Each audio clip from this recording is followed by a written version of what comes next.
All right, folks, you're live with Lonzo, the Godfather of the West Coast hip hop. And today, right now, I am the reporter for the Compton Chronicles, folks.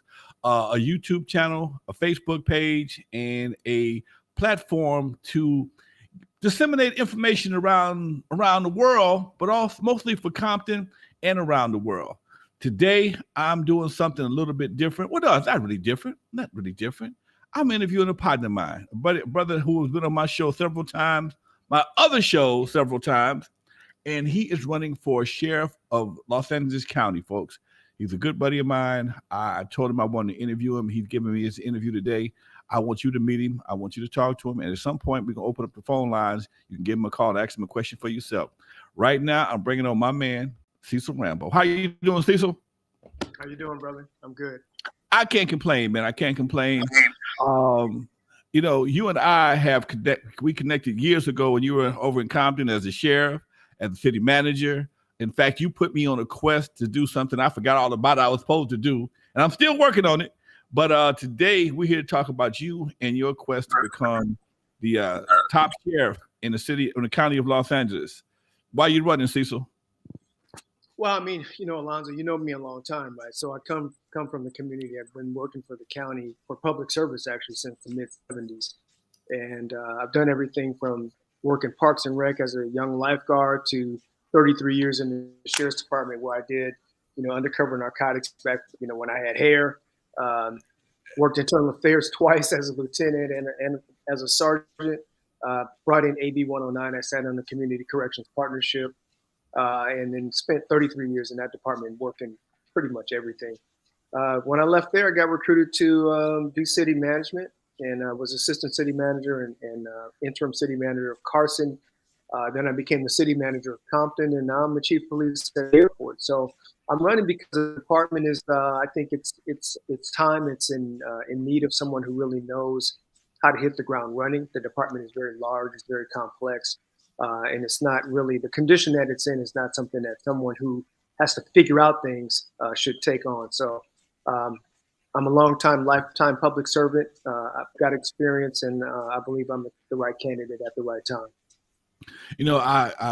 I'm thinking about your resume. You currently are the, for lack of a better word, top cop at the airport. Correct. Yeah, it's the largest aviation police department in the nation. And it's the second busiest airport in the nation. And I also have Van Nuys Airport too, which is the largest general aviation airport in the nation. So it's, on pre-COVID, we had up to almost 90 million passengers a year come through the airport. So that gives you some international experience as well. Well, you got federal level experience because, there's federal rules and regulations that regulate airport safety and security. And then there's only so many airports that are the size of LAX in the nation. So, I interact regularly with the what's called Category X airports throughout the country: New York, Dallas, Miami, Chicago, that kind of thing. So. All right, getting back to the sheriff department, what's some of the main problems you see with the sheriff department right now that you know as a former sheriff and the former captain that you would like to see corrected in the sheriff department? Things that you think you can correct. Yeah. Well, I mean, first of all, the culture of the department. I think the current sheriff. Something as simple as allowing cowboy hats. I mean, I don't think he realizes how off-putting that is to us in the community. And I don't even know if you realize that they've approved cowboy hats for them to wear. So the culture of the department is something I think that needs to be addressed. And they, dealing with the deputy gangs, as you've seen, have come out in the news. The deputy cliques. That's a culture thing.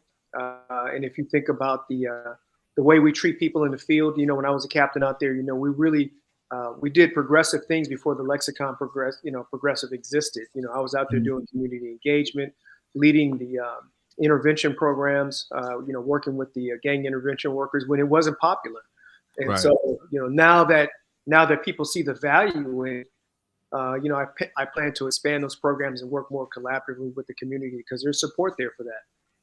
How effective was your leadership in Compton when you were the top cop in Compton?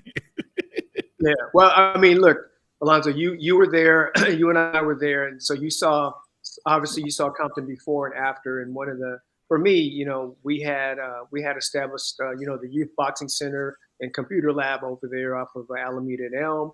I did the community camp out where I literally brought the camper on the street and camped out in the neighborhood, in the worst part over there in an area called Front Hood. Built up relationships throughout all the gang sets in the community, which I still have to this day. The guys that are still alive and working with us and became intervention workers. So, what I did in Compton, I brought the crime rate down without really, ruffling too many feathers and creating, the environment we have now. I mean, one of the crowning achievements for me, I believe, just before I left the city, they were finally bringing in a Starbucks. Before I got there, there's marketing that goes on, and unless the community is a certain safety level, they're not going to bring in that kind of, those kinds of businesses. So as I was transitioning out, Starbucks was coming in, and now there's 3, and we put an In-N-Out burger over there off of Central in the 91.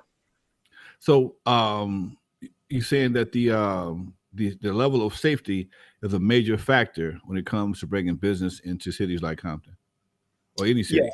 Yeah, absolutely. And then, as the young captain out there, I intuitively knew that.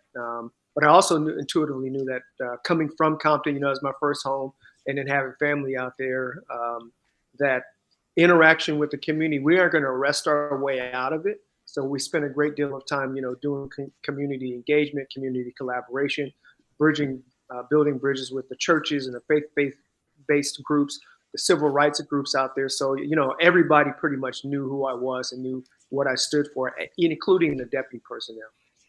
Okay. Now there's a lot of controversy surrounding the current DA Gascon, with him, in some opinions, giving criminals the right to do whatever they want to, as long as they don't do it over $1,000. How do you feel about that? Look, I don't always agree with everything the district attorney does or what his policies are. And I've had a couple of meetings with George, and I've known George a long time, since his hair was black and I had hair. So one of the things I will tell you, that is up to, his policies are up to him. Do I think they necessarily make the community safer or not?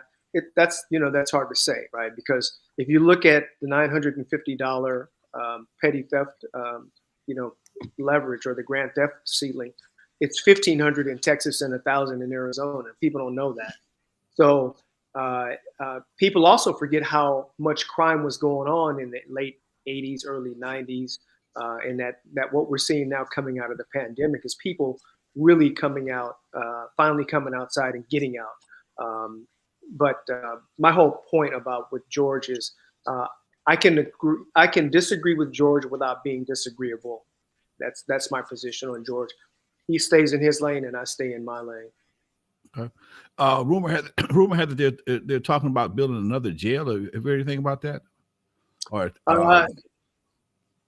yeah, I think something like that. Yeah, they want to tear down Men's Central Jail, which was built in the '60s, and I understand that, and I've had conversations about that. I'm fully supportive of modernizing the jail system and the jail. That jail is very old, and the style of it is old. However, there has to be a jail plan, because in that particular jail are very, very bad people. I mean, there are people who've committed, serial murders, and there's prison gang members in there. That place is not for your lower level inmates. So you have to find a spot to put those folks first, and then transition so you can tear that jail down and then rebuild it. Now, not replacing the jail space, I'm not so sure that that's wise. It just depends. I think, the whole point is you have to have a place to keep the community safe. And so people that need to be taken off the street, that are violent offenders, like the young man that killed Miss Avant, he has no place on the street, and there has to be a place for people like him. Okay. Do you have a basic game plan to say day one you get elected? What's your first 100 days going to look like? Yeah, so the first 100 days is one, getting in amassing, and before let's say I win, before I get there, I have to amass like a transition team of people. Because when the sheriff came in, he kicked out all the brain trusts. He took all the division chiefs and above, and by Monday morning when he came in, he had to start all over. So he didn't even know what he didn't know. On top of him being a very low-ranking person before he became sheriff. So I intuitively know, having been at the pretty high levels of the organization. Actually, I was right under the sheriff. Understanding where we are with the budget, where we are with personnel. I've had interviews with the unions who said, look, the overtime is just killing us because there's just not enough people. We can't fill our vacancies. Where are we at with our equipment? What's going on with our federal monitors? You have a federal monitor in the jail, and you have a federal monitor out in Antelope Valley. Where we are in the status and corrective action plan with that. So you're doing a SWOT analysis, basically a strengths, weaknesses, opportunities, and threats analysis. And then, so you're talking 90 days, get back to the board of supervisors, report on the status of the jail, what I'm finding, what I'd like for them, reestablish that relationship with the board is important, and then reestablish a relationship with the Civilian Oversight Commission as well as the Inspector General, and then start building those relationships back out in the community where it has eroded in some of those instances. Yeah, it's been really rough for a while, especially in I'm gonna say, for lack of a better word, in the hood with the sheriff department. There's been a lot of shootings, a lot of situations. For me, I think what's probably bothering me most as a citizen is the things that get ignored, that's not being addressed, like those damn takeovers. That is probably one of the most asinine things I've seen these youngsters do in a long time.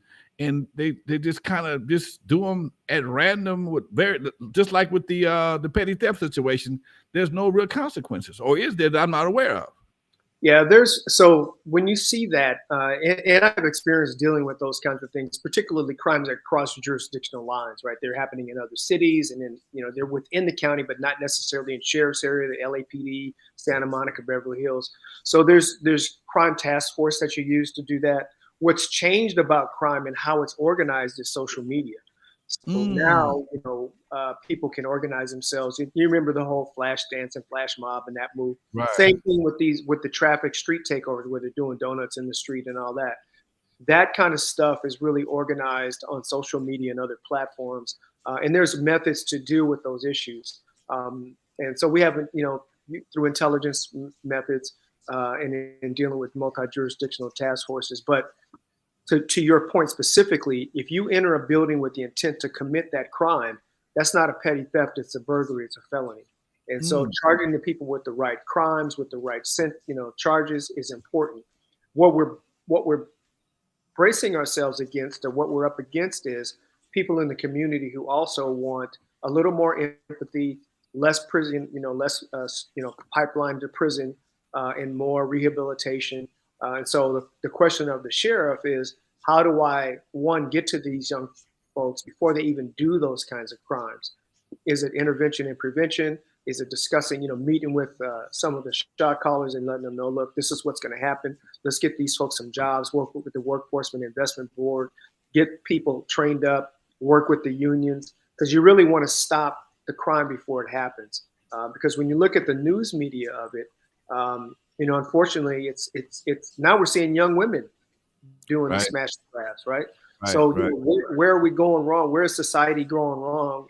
And we really need, that's where community engagement comes in, because it can't just be the cops telling people don't commit crimes. It's got to be our culture and our society as a whole. I saw a dude committing, I guess he was doing a smash and grab with a calculator to make sure that he didn't go over the 950. Okay. I mean, he fully gloved the whole 9 yards. He's sitting there trying to figure out, make sure I can't take this right here. It's going to be it's over 950. I got a felony. That's ridiculous. Okay. That's a felony. That shows intent though, Alonzo. Okay. So what makes it different? Now, help me understand the difference now. Okay. So somebody goes in there with a pre-planned situation. I'm going to steal me $949 worth of stuff. That's intent. That's a whole different. Yeah, now it becomes a burglary, right? So when we, back in the day, like if you have, you go to a store and a person enters the store and they got, booster bags. So they got extra Nordstrom's bags and some other things. They walk in the store, they pull these bags out, and they start filling these bags. So they entered the store with the intent to commit that crime. They committed a burglary. They didn't commit a petty theft. And so when you do that, that's the difference. Understanding the difference in the penal code. Now, what has been taken away is it used to be a felony to commit a petty theft with a prior. So that became that charge was actually 666 of the penal code. So now the problem is you can commit as many petty thefts as you want, and it's not considered a prior offense, and so it's not considered a felony. That's where legislation comes in, and I think they're looking at Prop 47 and maybe doing some revision of it. Let's talk about your support for a minute. Who's supporting you right now? The unions, the city officials? What kind of support you got right now? Yeah, I have over 100 endorsements. I have the Black Legislative Caucus. I have the mayor of Redondo Beach and Torrance City. I have the entire Inglewood City Council. I have Betty Yee, who's a state controller. Al Murasucci. I mean, so it's a rainbow and a variety of Democratic elected officials on top of Connie Rice, who's a civil rights attorney, and the former public defender Ron Brown. So it's really a broad spectrum of folks that are community-based, community-minded, civil rights people who actually have sued the department before. So looking at that diversity is very important. And then I just got SEIU 721, which is one of the largest locals in the county here. So I think it's almost 100,000 employees. I got Joint Council 42 Teamsters, another 100,000 or so. So there's a lot of labor support out there also for me. Good to hear that. So LA County runs from Orange County to Lancaster? LA County is 4,000 square miles. It goes from I think Orange County, Kern County, Riverside, San Bernardino, and then the ocean, right? So it's literally 4,000 square miles, 88 cities within that area, and roughly, just LA County, roughly, 12 million people. That's a lot of everything. People, mileage, the whole 9 yards. I commend you for wanting that position. I know I'm quite sure you'll do a great job once you get it. What else you want to share with us, right quick, man? I'm comfortable. I keep calling you man and Cecil by your first name. Like I know you, but I'm trying. It's not like we having a conversation on the golf course. Go ahead. I'm sorry. We've known each other too long. That's part of it. So look, and that's okay. The fact that you can do that. I mean, the fact that, so many people do know me in the community. I think for your listeners and your viewers on this podcast, I want them to know that, I am a local kid, adopted from an orphanage. My parents were in Compton. We moved to South Central. I went to Washington High. I graduated from Humboldt State, and full disclosure, I had no idea why those people were majoring in botany at Humboldt, but I know now.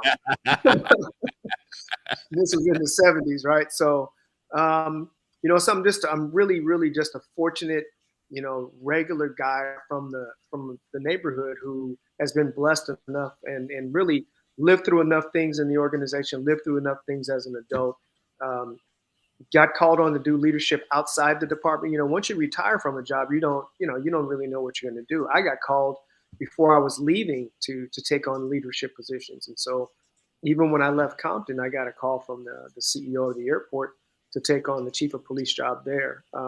So people see, my demonstrated leadership, my integrity, what I've done over the years. And I think that, I feel good about that because I'm just a really regular guy and just blessed. Fantastic. Hey, look here, folks.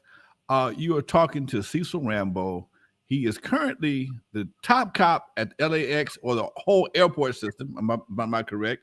But if you had a question for him, I'm gonna open the phone line up right now. We got a few minutes left. Open the phone line up. The phone number is 424-256-9211. No other show you can do this on. 424-256-9211. And I'll let you can ask Cecil a question, whatever you have, whatever's on your mind. This is how we do it on my show. How your family feel about this, man? I mean, this got to be a lot on the kids. The kids are pretty much grown now, though, right? Yeah, you knew them when they were babies. They're grown now. My daughter's 25, and my son will be 22 next month. So yeah, they yeah, they were infants when you saw them, but yeah, they're good with it. They don't. I kind of shield them from all the madness. So now that they're adults. Okay. Phone lines open, folks. 424-256-9211. I'm talking with the candidate for the sheriff's department, Cecil Rhambo. He wants to be the top cop in LA County. I personally think he's a great guy for the job. In fact, here's where it gets a little messy at. I was invited to a luncheon with another candidate, and I called Cecil to get the 411 on the candidate. Cecil says, "Hey, I'm running up. I'm out. Got to go with Cecil." Simple as that, folks. And no disrespect to the other candidate whatsoever, but I know this guy. I know him. I worked with him before. We've been 20 years now, man. Come on, dude. It's got to be at least 15, 20, about 20 years now. 20 years, yeah. When were you in Compton? 2000, right at the beginning of 2001. Okay, so it's been 20 years all day long. Right. When he first got to Compton, one of the first things he did after he got his letterhead together was came down to set with me on the show, and he was a regular on my show, Issues in the Hood. Every time there was an issue in Compton, anytime there was something to be discussed, and he was always open. And I always respected this transparency when it came down to situations in Compton. Okay, it was only other person that I've met in the last few months, well, on this show right here, that I felt that comfortable with was Judge Filer. Because usually you don't get a chance to meet a judge until it's too late, okay? And Cecil, same thing with him. Usually when you're talking to a cop, you're pretty much trying to stay out of jail. But he opened up his office, his time, came to the show several times and discussed various issues on the show, on the platform, just like he's doing right now. And it's always been very, very transparent, and I can respect that. Even when the questions were even when things were hot, because things got hot in Compton for a while, under Baca. Things got a little hot from time to time, and he never ran from him. I got a lot of respect for that. So, Alonzo, I do want to let people know that I realize, and people intuitively know that police work is really, really challenging, really hard, and it's not a perfect world. And we hire human beings, and there's more and more of us from the community that are in law enforcement now. And it's really, when you look at the department now versus when I came on in the early 80s, it's much more diverse now. I think the sheriff mentioned that it's about 51% Latino now. And he has, I think, 20% females, because we did a big push too, as he did. So you have a different, makeup inside the department. So when you see issues happening in law enforcement, it's not that you're not taking people of color or women into the organization that will change it. It's us as leaders changing the culture of police work. And it's something you always have to wrestle around with, because, there have been experiments, the Milgram experiment and the experiment where they had the college kids, one was the prisoner, one was the guard. And, these are old experiments, and it's just human nature. The question is, how do you address the power and authority issue once you give this young person, 21, 22 years old, a gun? You put them in custody or you put them out in the street. How do you address their power issues? And then who are you picking to train them? Who are their supervisors? Who's their captain? That's going to be all very important in changing the culture inside the sheriff's department. That's something I plan to address every day that I'm in the job. All right, folks, lines are open. You're talking to Cecil Rhambo right here on Compton Chronicles. The phone number is 424-256-9211. Don't be bashful. He's a good dude. He will answer your question. I know one of my friends called me earlier. He said he wanted to come on the show, but I called him to let him know what was happening. He didn't answer his phone, but that's okay. We'll be here for a few more minutes. What day is it? Is a primary you have to go through right now? What for the election? Yeah, it's June 7th. There's a primary, and if you get 50+1%, then you win outright then.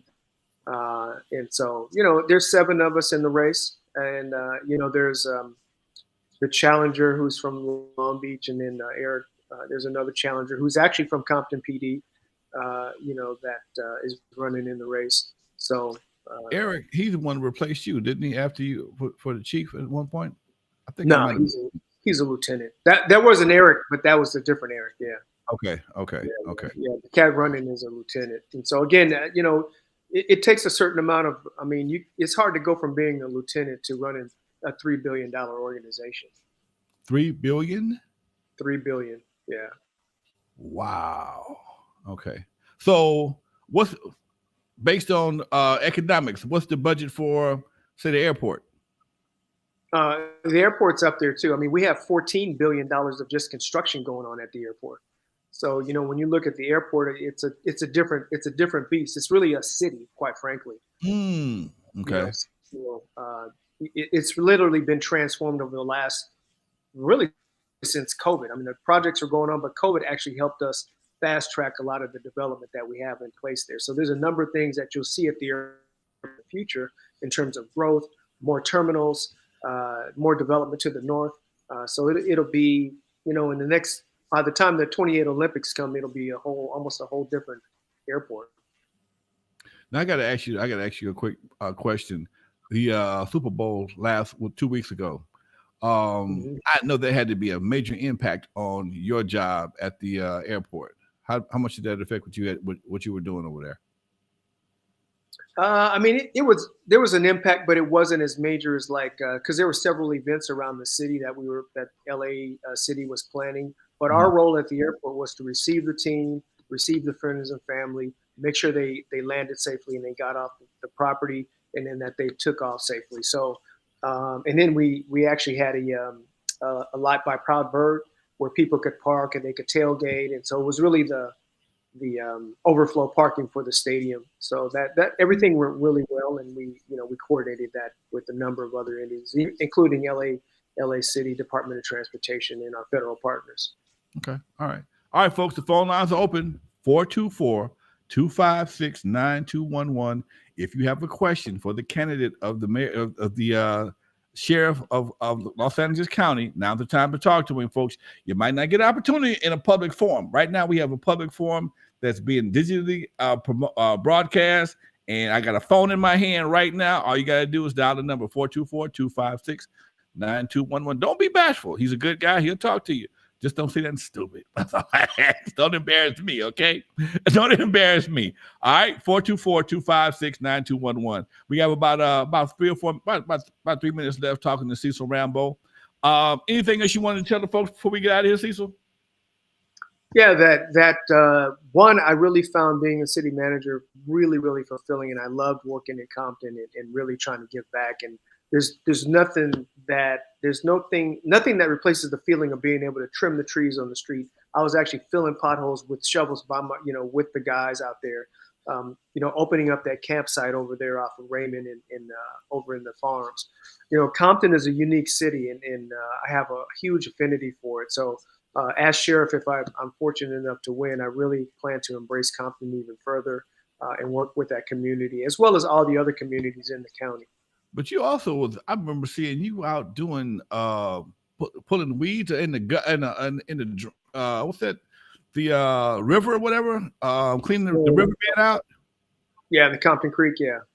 Was that on your what you call that, your to-do list? I mean, that part of your job description, or just something you just took upon yourself? Well, I was a chief executive officer of the city, but one of the things I will tell you is that, our guys worked our staff worked really, really hard. And I had a goal of cleaning the Compton Creek, which is 3 miles. And so we actually did that. And I wanted to pitch in and help. I mean, I really, really, really, want to do good. I mean, honestly, Alonzo, I don't have to work at this point. I take a pay cut to become sheriff. And, I really just love it. I love the people. I love the challenges. I think I think I can make a difference, and I've seen it because I've done it. I've made a difference, and I think I can just capitalize on that now that there's some political will to give me more funding for mental health crisis issues and give me more funding to deal with the homeless. So I really want to take advantage of that. Oh, please. I'm gonna extend this a couple of extra minutes because you just hit on two subjects, especially that mental health situation that I think we really need to address, because that is something that is near and dear to my heart. I've experienced that up close and personal, and it's like you're sitting there with a person that needs help, and unless they commit a crime, you can't get them no help. That's ridiculous, and you got to call the police.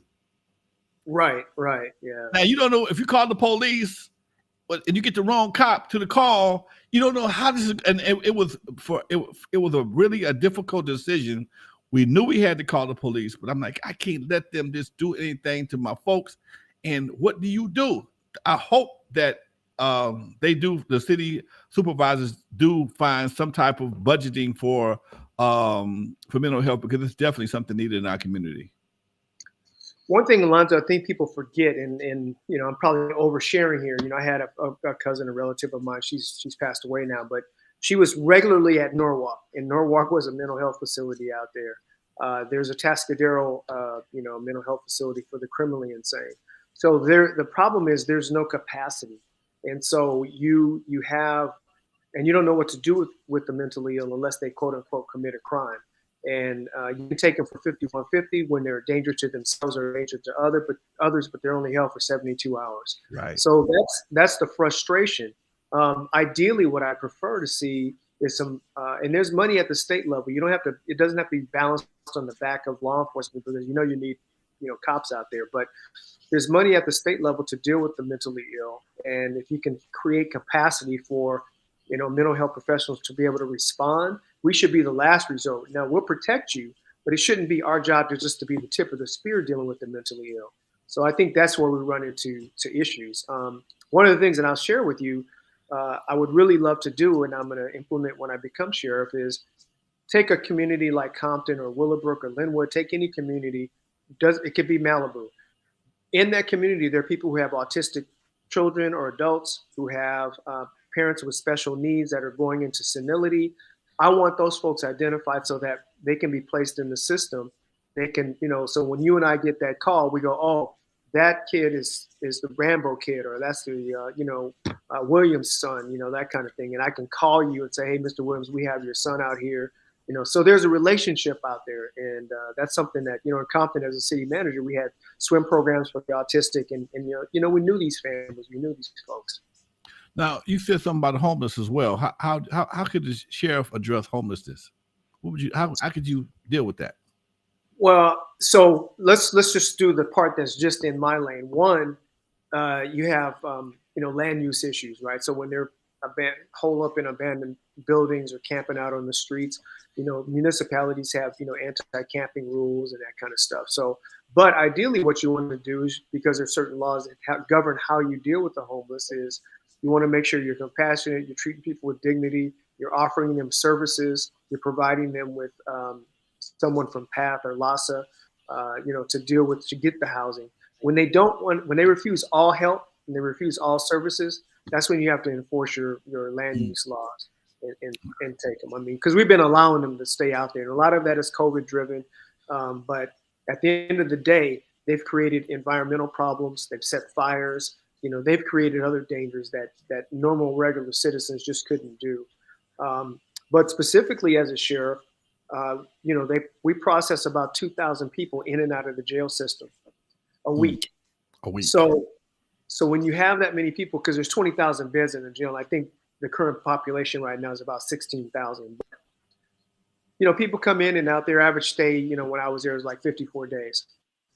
So how many are going out to homelessness? How many are going out to a family member or to somewhere else they can stay?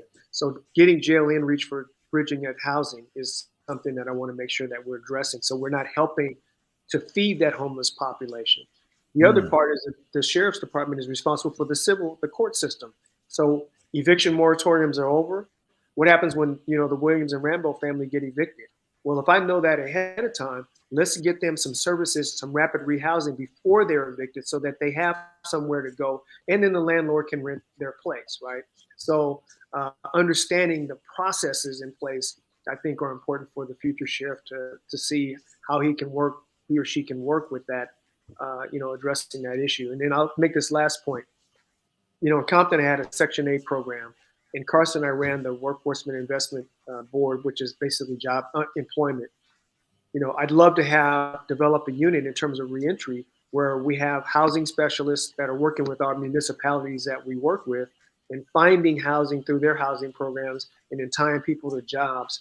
And so there's the reentry program isn't just making sure that they go to job development classes, but we can give them housing, we can get them jobs, just before they come out, right? So they go out to something. Okay. Makes sense. Makes sense. I'm not even gonna go there. I know you need some money. How can they donate to your campaign? There's an e-fund link. If you just Google Rhambo for Sheriff e-fund, and you'll see it pop up. Or if you go to my website, Rhambo RHAMBO Sheriff.com, my website will come up. You'll see videos and all my endorsements, and then there's a donate link, and there's also a volunteer link. Okay. Yeah, money is county's big. You need a couple $1 million, and you can only do it in $1,500 increments. $1,500 increments. Okay, so you can't really get no ain't no super, what you call them, super PACs for Camp Rhambo, huh? Ain't no super PACs like that. Well, groups. Yeah, you can have an independent expenditure or a super PAC, but I can't as a candidate talk or coordinate with them. So okay, that's right. That's right. Majority of my donors are people who it's like when I gave to campaigns, I would give recurrent, $250 here, and then a month later after I get paid, I get another $250. So that's how it's done. Okay, all right. I'm gonna find something for you myself, doggone it, because I believe in what you say. I believe in what you're doing. All right, folks. I gave you a shot. Nobody called in, but that's okay. That's okay. This show is gonna run on my Facebook page, on my YouTube channel, on my television network, the Homegrown Media Network, on Roku. If you want to see it and want to hear it again, no problem, folks. My candidate is my buddy, my partner. Oh, yeah. Also, just so you know, we'll be playing golf again this year at Lakewood. So you have an invitation. Come on out and support Cecil Rhambo for Sheriff of Los Angeles County, folks. Cecil, anything you got to say before you go? Anything else you want to get out?